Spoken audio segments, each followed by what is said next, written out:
Good morning, everyone. I'm Clark Urban, and thank you very much for joining us today. We are so pleased to have with us two of the savviest and sagest journalists in Washington today, the dynamic duo of Peter Baker and Susan Glasser. Peter is the chief White House correspondent for the New York Times, a political analyst for MSNBC, and he's also the author of three other important books beyond the one we're going to talk about today, two of which are Days of Fire and The Breach. Susan is a staff writer for The New Yorker and a global affairs analyst for CNN. Their very first assignment as a married couple was serving as co-bureau chiefs in Moscow for the Washington Post, during which time they wrote the book Kremlin Rising.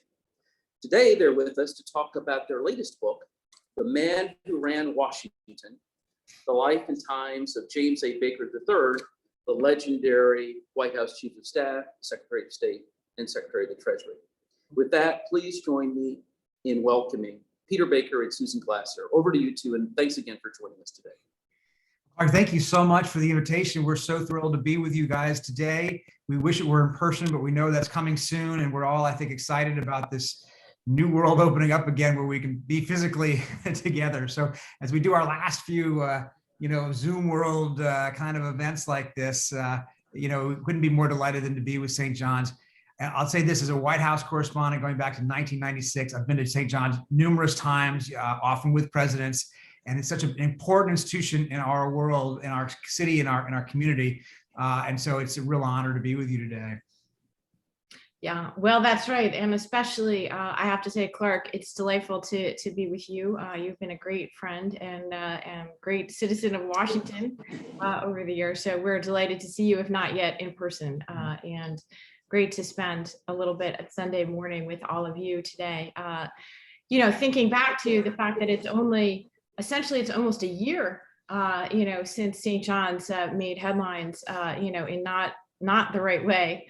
Not through its own actions. Exactly. And we were there, and we brought our son actually to witness these historic protests, and actually were very coincidentally there, on the evening right when the fire broke out. And then, of course, in the aftermath of the world's most notorious St. John's photo op.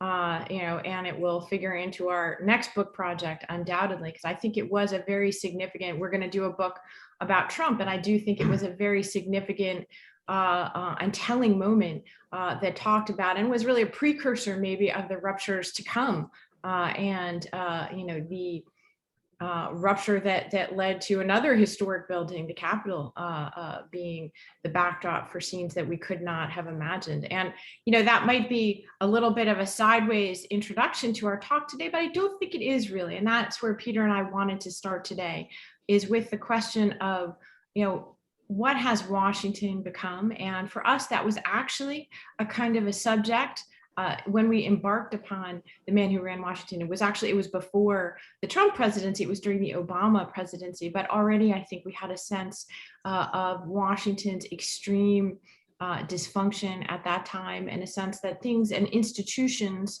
and our political process no longer worked in the way that we understood it to have worked for our previous decades. And, that in telling the story of Jim Baker, we would also be telling the story of Washington, basically from the end of Watergate to the end of the Cold War. Again, not a time that we would, look back on through rose-colored glasses, or, say like, wow, there was no partisanship, because that certainly wasn't true. But Peter, I wonder if you could start us off today by talking a bit about how it is that you see Washington having changed since the time of Jim Baker, because that really was, I think, one of the animating reasons why we were so, interested in doing this project. Yeah. And we often say that if Baker is the main protagonist of the story, the other main character in this book is Washington, which is why Washington gets in the title, because it is a story about place and a time and a moment versus today, and the contrasts and comparisons are instructive in a lot of ways, right? So Washington of Jim Baker, as Susan said, it wasn't like, we don't want to overstate it, you shouldn't over romanticize or nostalgize different eras, but it was a different moment when the parties fought it out like crazy in election years, sometimes in nasty and maybe even underhanded ways. But then when it was over, there was at least a period when Washington could get some stuff done, right? And Baker is a great exemplar of that. He was a ruthless, St. John's, regular attendee, but there were times when he was a ruthless partisan as a campaign manager for 5 presidential campaigns. He would play rough like the toughest of them. But when it was over, he would then sit down with the other party to say, okay, now what can we get done on issues like Social Security and taxes and war and peace? And that's what seems so different to me about Washington. It's today, it was a quote actually from, I think it was Speaker Pelosi saying, from the most recent biography saying, there are, I'm going to make a number up, 170 days until the next election. And then the next election after that starts in 171 days. And that's the mentality on both sides of the aisle today, where an election is simply a way of getting to the point where we can start fighting it out for the next election, rather than have a period where we can sit down and do things. So the greatest example we think in some ways on Baker that tells the contrast is the '88 election, right? The campaign between George H.W. Bush and Michael Dukakis was tough and as nails. Obviously, the Bush campaign used patriotism and the flag and all of these different issues to impugn Dukakis' character. The Willie Horton ad, everybody remembers, of course, played to racial divisions and in some ways set the stage for some of what we would see, I think, later. And so you could say that was a terrible campaign in a lot of ways. The day it was over as far as Baker was concerned. Baker, within a month, was in the apartment of Robert Strauss, the former Democratic National Chairman, having dinner with Jim Wright, the Democratic Speaker of the House, to say, what can we do to solve the Contra War in Central America that had just divided our parties and our politics for a decade at that point. And with the help of Jimmy Carter, and again, not a Republican, Bush and Baker helped find a way to put an end to America's, involvement in this conflict in Nicaragua, bring a democratic result, at least for a time anywhere there. And that was Baker's inclination, right? Yes, you fight it out during elections. You might not even always do it on a level playing field, but you're gonna then sit down afterwards. That's what I think is a big difference. Now, what about, Susan, we're doing this interview back and forth thing since, that's what we do. It's great. What do you think surprised you, though, the most about Jim Baker? Why did you want to do a book about Jim Baker, beyond Washington? What about him is different, do you think?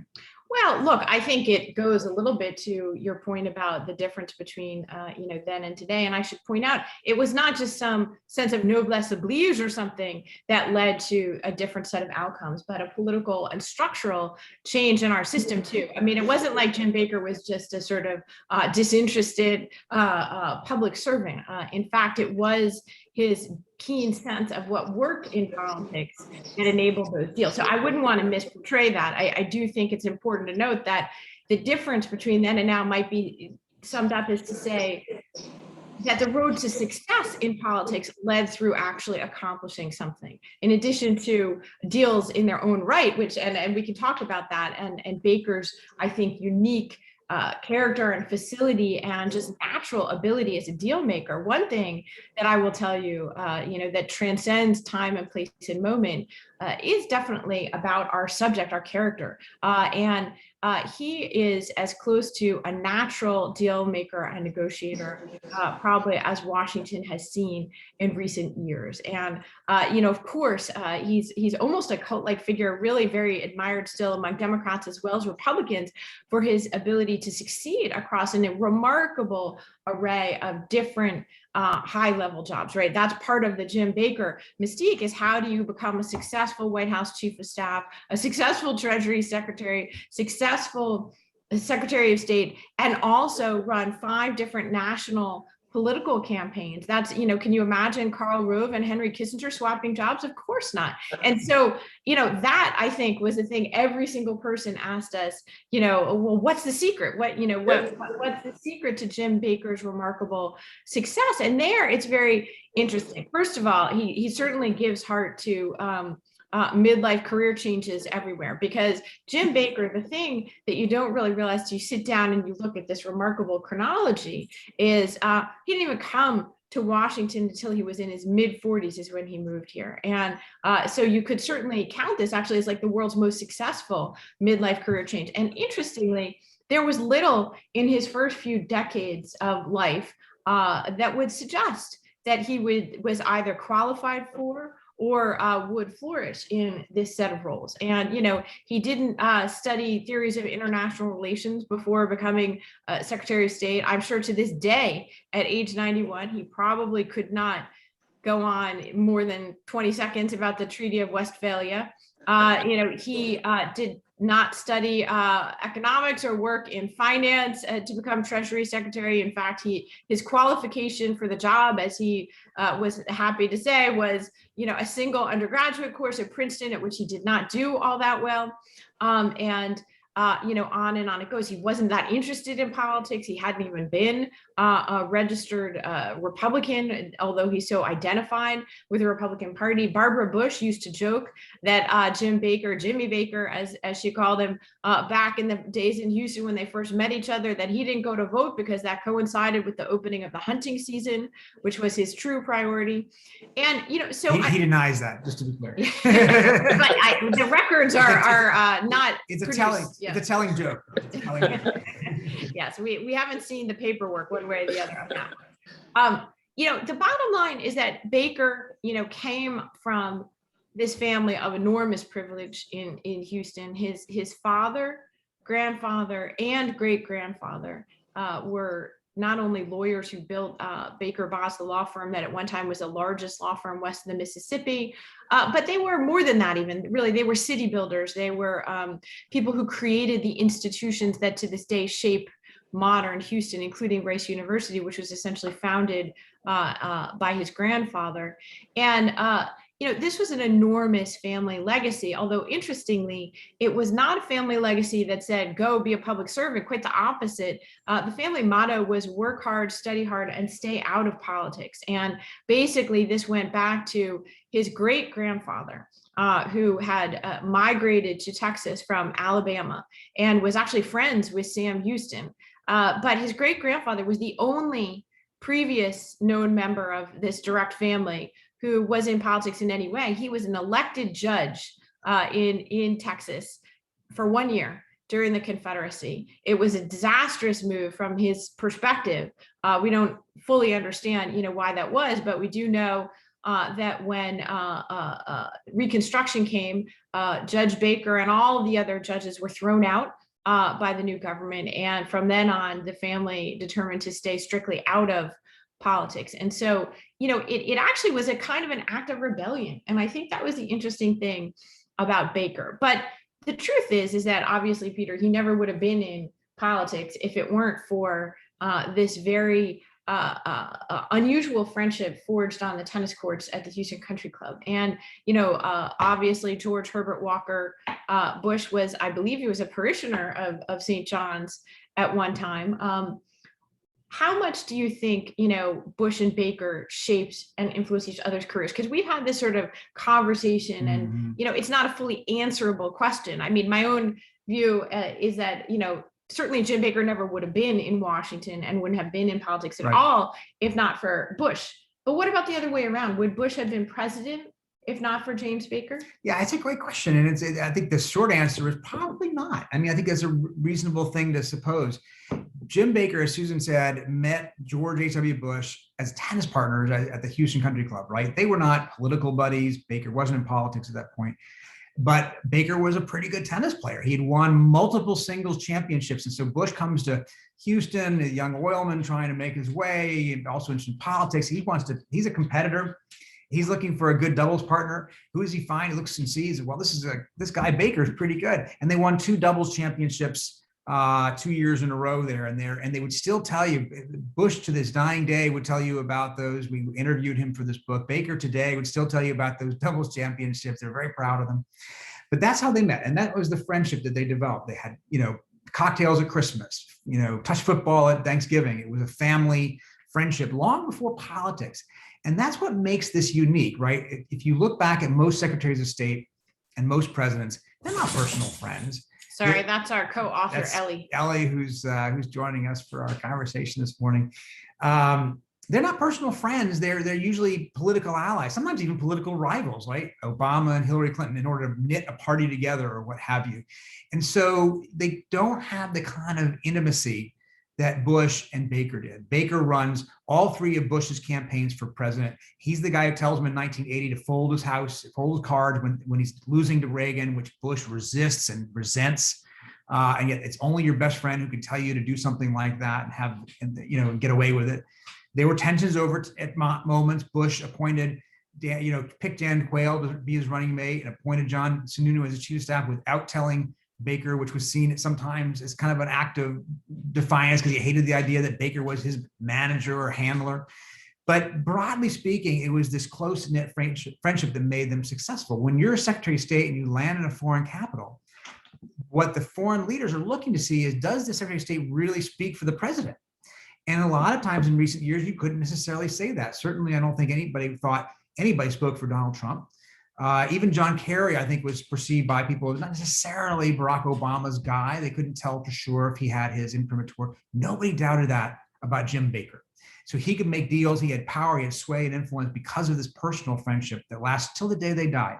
And I think about this. So again, as we just said, there were sibling rivalries at times, like brothers. They would fight and they would quarrel. And every once in a while, Bush would say, "If you're so smart, how come you're not president?" Which at that point, Baker understood, okay, time to dial it back. But on the day Bush dies, is Jim Baker who shows up at his house, not once, not twice, but 3 times, checking in on him. And it's Baker who's standing there by his bedside as Bush passes away, literally rubbing his feet in those final moments of life. That's a friendship. That's not a political partnership. That's a friendship. And that's distinctive. I think we haven't seen too much in American life. So Susan, what do you think though is we need to talk a little bit about Baker in the context of today and today's Republican Party. One thing people were surprised about in our book was to learn that Baker didn't think much of Trump and yet voted for him a couple of times. What do you make of that? Well, this was the running conversation and sort of backdrop to the years we were working on the book, was this sort of unexpected rise and really, in effect, hostile takeover of the party that Baker, although he joined late in life, felt a certain, a sense of ownership or, that he was there in sort of the foundational moments. The cult of Ronald Reagan had persisted for a long time, and Baker as his first chief of staff and, really seen, I think, as justifiably as a crucial aspect of many of the successes of Reagan's first term, felt particularly protective, I would say, of that legacy and his own role in it. And so, certainly ideologically, Baker was just saw Trump as anathema, really, to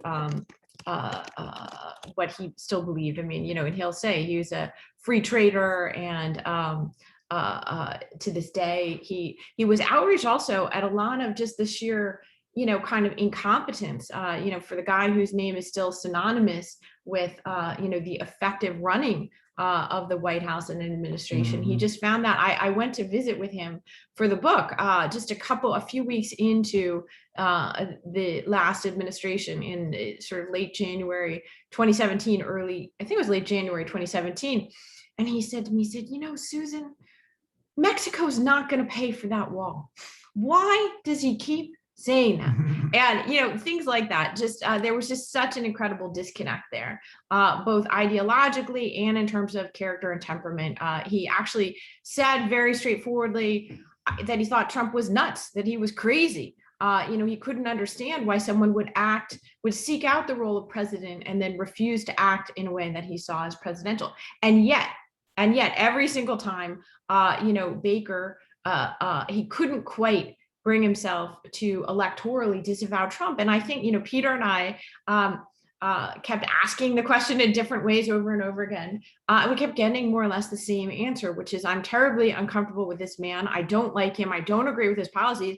And yet I'm going to vote for him. And I think this, frankly, ultimately, we had to sort of take a breath and sit back and we said, okay, if the subject of your biography is telling you something over and over again, you have to listen to him. And so what was it that we were hearing? I think, first of all, we were hearing something that explains how it is even possible that Trump would manage to take over a party that didn't agree with him. And, how is it possible for him to have received 70 million votes in the middle of a pandemic, which history is not going to judge his actions well. And so, you know, I think it was that painful sense of like,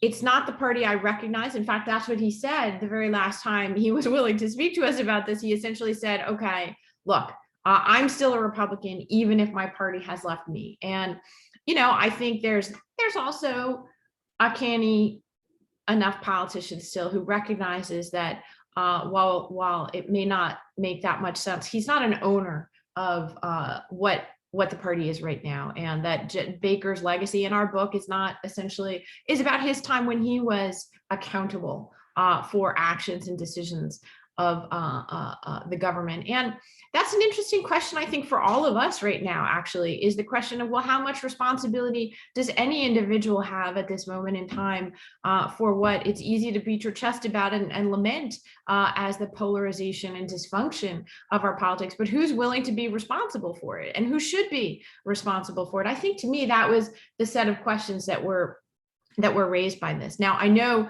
hopefully we have a lot of great questions that we want to get to from the audience, but Peter, I want to leave you with you know, a story that I think tells a lot about the essence of Jim Baker, the man, the deal maker, and, you know, something that tells us a little bit of something too about his long engagement, long after politics, with faith.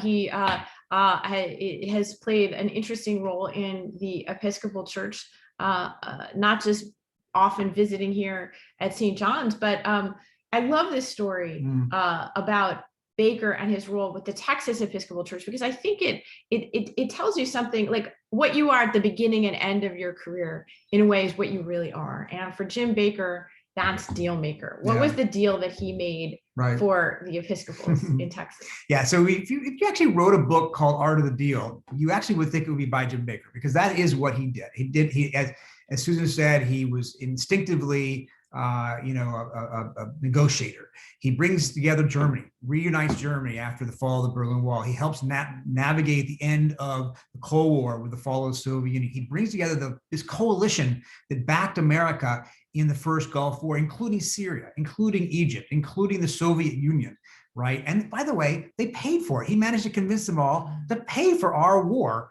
in the Middle East, which is rather remarkable. So his natural instinct is to deal make, even after leaving office. Even after leaving office, he's brought back to be the head of the Iraq study group, a 5 and 5. It's kind of like this 9/11 commission thing we're talking about today. They had a bipartisan commission with 5 members from the Democrats, 5 members from the Republicans, and they come up with their version of a plan to how to get Iraq war over. And it doesn't end up really solving the issue, but it is a 10-0 vote. Republicans and Democrats agreeing on something, which might be the last time that happened in Washington.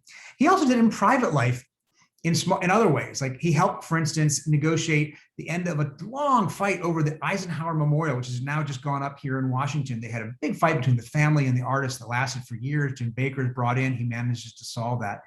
And to Susan's point, this is a great one for the St. John's audience, is the resistance or the reluctance in the Texas Episcopal Church to the notion of blessing same-sex unions. This is more than 10 years ago now, 2010, I think.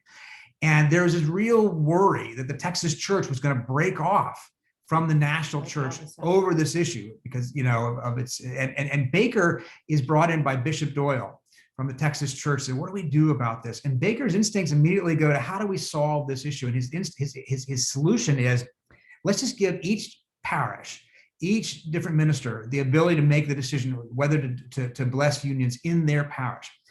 And it's this local control that basically settles the issue because it leaves it in the hands of the community. I think Baker knew that basically what the people needed who were reluctant and resistant was time, right? And his view was we'll all eventually get there, but let's let people do it on their own pace. And now we avoid the big break. And that compromise isn't always satisfying. People on different sides of the issue might take a point with that and say, well, that's not very this or that. Understandable. But in Baker's view, compromise is always better than the big blow up. And what Texas was facing at that time was the big blow up, and he managed to help Bishop Doyle avoid that. So and by the way, Texas was the only state in the South. All the other Southern states had a much more significant rupture, I believe, as a result of it. So anyway, that's to your to Clark now. We're happy to take any questions that people might have, and we're again delighted to be here today. Susan and Peter, that's a tour de force. Thank you so much. Such a comprehensive review of the book, which I just loved every page of. Thank you so much for that. So I promised the first question to a parishioner who's an old friend of Mr. Baker's, actually worked for him in 1979, Jonathan Miller. And he had a number of questions. The one I'll ask is, what did Mr. Baker think of the book? Well, you never want to speak for your subject, although I suppose you could say for a few hundred pages we've spoken for our subject.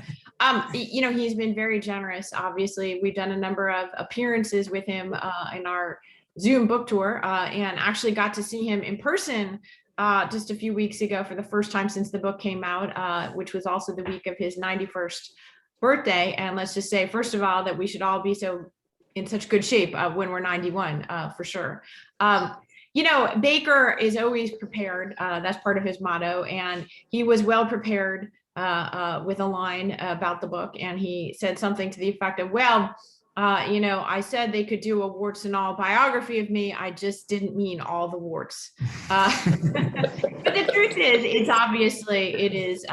he has a remarkable story to tell and a record. And so it's not, let's just say nobody saw it as a sort of devastating indictment of him, for sure. But it's not an authorized biography either. And I think that's important to note. He was extensively cooperating with us. Dozens of hours we visited with him in Texas and at his home, at his law firm here in Washington. We went out to Wyoming, where he has a ranch, and in many ways he's as much a Westerner as he is a Texan. His entire family, all 8 children, his wife, who was a terrific source, of course, of insight and observation and reality checking. Yes, exactly. We spoke with, people who served with him in government and in politics, his 106-year-old nanny, who's still around. So, one thing that we found that was really helpful in doing the book was access to his papers at Rice University and also at Princeton, which were really a valuable source. This is not a guy who's put himself on the couch, write a diary, kind of an effective person. And so I think the fact that he was a pack rat helped to compensate for that a little bit. So again, he has been very generous when he did send us after the galleys a small number of corrections. We were really dreading, opening up this file. What's it going to be? This is the moment where Baker is a famous negotiator. He's going to start to, really get to brass tacks with us. And it was things like, that was not, a rifle, it was a shotgun, which, by the way, we could use that help. We are definitely not experts on hunting, which is truly one of his big passions in life. So it was a great experience overall, I would say. And he was very generous in what he said about the book. That's great. Mr. Baker wrote 2 books, as I understand it, one about his foreign policy experience, and it was titled The Politics of Diplomacy. Is that really, do you think, the essence of why he was so successful as a diplomat? Because he had a politician's feel? Yeah, I think he brought a politician's feel to it. As Susan said, he wasn't a geopolitical strategist. He wasn't Henry Kissinger. He didn't have an overarching theory about how the world was supposed to work. He came at it from again, like a deal maker's perspective, a politician's perspective, like, what can I get done? And David Gergen told us that, basically Baker divided the world into 3 sets of problems, right? There were the unresolvable problems, the impossible problems you couldn't fix. So you avoid those because there's no point in banging your head against the wall, even if they're important. They're the easy problems that there are to fix, and those you pass off to staff because there's no point in wasting your time with that.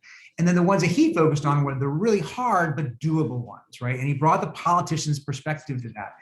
And I think that the title of his book, though, is also kind of a concession to his own internal discomfort. He wanted to be remembered as a statesman. He hated the fact that he was always seen as a handler. Even though he'd run 5 presidential campaigns, he wanted to be a principal. He didn't just want to be the guy behind the scenes. When Time Magazine ran a cover story and referred to him as a handler, he hated it. So when Bush, in fact, brought him back from the State Department in 1992 to run his re-election campaign, which failed, Baker hated it, just didn't want to do it. So I think that the politics of diplomacy, using that as a title, was a concession in his way to the reality which he had denied, which is, of course, he's a political handler as well as a statesman. And these two things were married together, and that was his outlook in the world. And just to talk more about that, many people in Bush's inner circle, including, I think it's fair to say, members of the family, were disappointed in him for his reluctance to go back to the White House and to run the campaign in 1992. Can you talk a little bit more about that?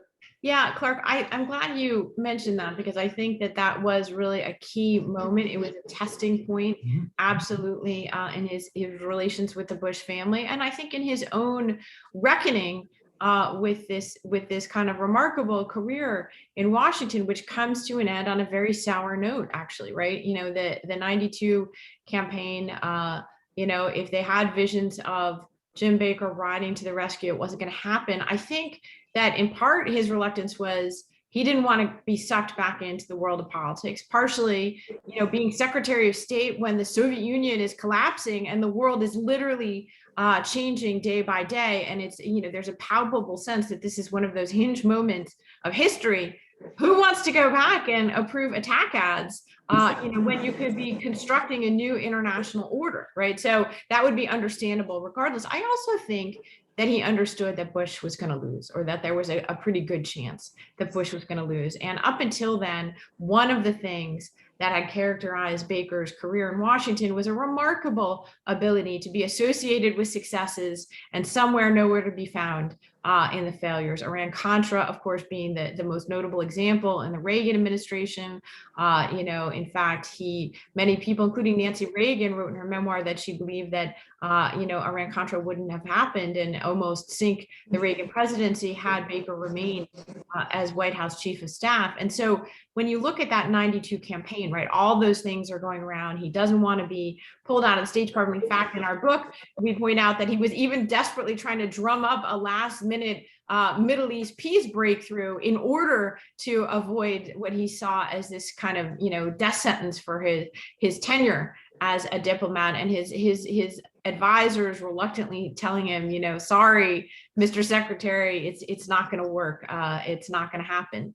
And so he goes back to the White House, but he's also oddly detached, really, from the Baker that most people knew, who was an extreme, detail-oriented manager on top of everything. And then in this campaign, it was all different. And even his own advisors were worried about him. He seemed depressed.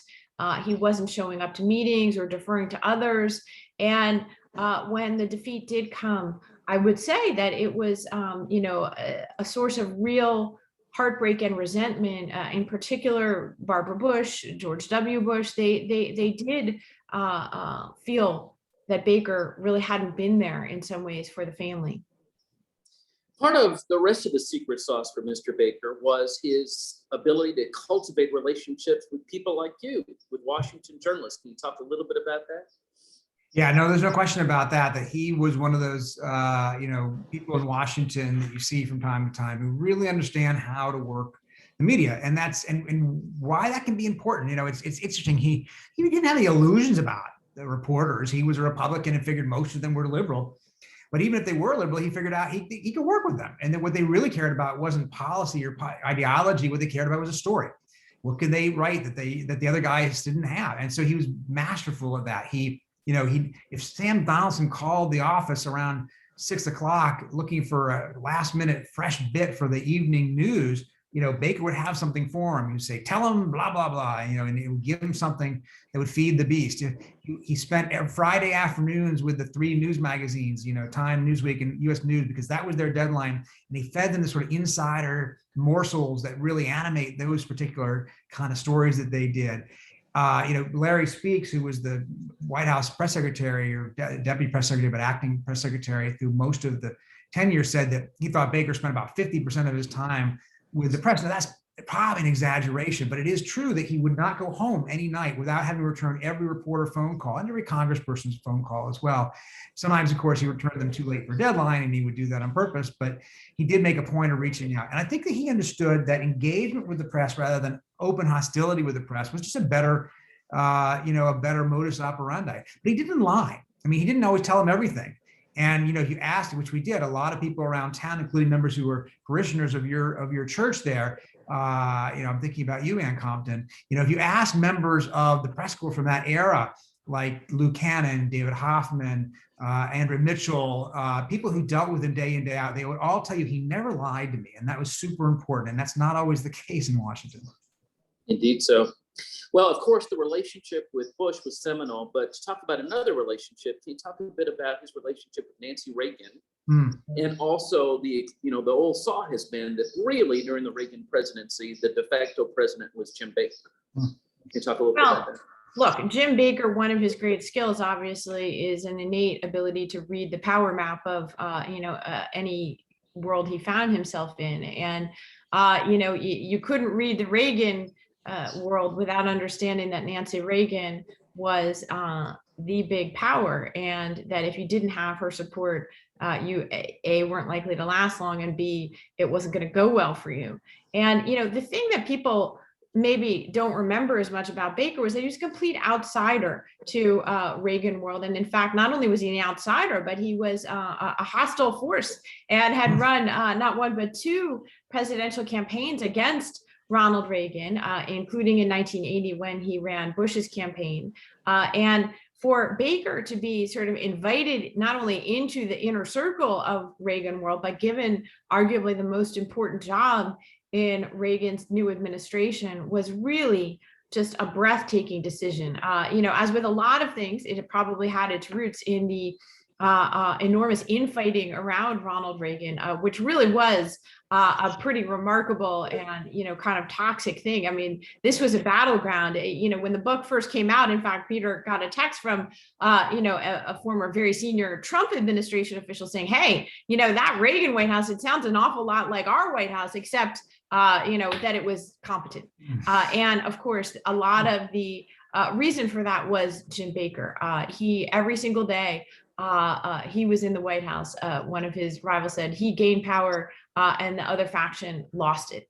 And that couldn't have been possible without Nancy Reagan from the very beginning. I think she was a supporter of his. She certainly had a sense that Baker seemed like her idea of what a distinguished Washington gentleman and chief of staff would look like. He was always impeccably dressed in a pinstripe suit and monogrammed shirts, but he also understood, again, the care and feeding. And, he was capable, by the way, of averting his gaze from that which might have troubled that relationship. And there's a great moment in the book where his longtime close advisor, Margaret Tutwiler, who went with him to many of these different important roles throughout the Reagan and Bush years, she finds out about Nancy Reagan's famous consultations with the astrologer, soon to become, of course, a huge scandal. And he essentially says, oh yeah, don't talk to me about that. Go see, who was it? I think she was asking why some schedule change that was very mysterious had been made. She's like, I don't understand why that. He says, you go ask Steve or you'll find out. Yeah. And she comes back and says, really? This is a strong, but Baker, he didn't challenge it. That's the point. Baker adapts to the environment in which he's in and makes the most of it rather than fighting the reality he finds. Well, final question. You mentioned one of the things I wanted to talk about, and that is that touching scene toward the end of literally at the end of President Bush's life. I also wanted to talk about a lasting monument to Bush and Baker in Houston. Can you talk a little bit about that? Yeah, so it's interesting. With Baker in Houston one time, asking him, drive us around Jim Baker's Houston, right? Like, this is the place, again, Susan said, his great grandfather, and father basically helped build. He had spent his whole life there except for his time in Washington. So he drives us and shows us his, where he lived as a young boy, the school he went to, his offices, and all this kind of thing. And we also got to see these two statues, which are set up across a park in Houston. There's George H.W. Bush on one side of the park, and on the other side of the park is Jim Baker looking at George Bush, a little below him, not the same quite level, but across the park, these two men basically are looking at each other.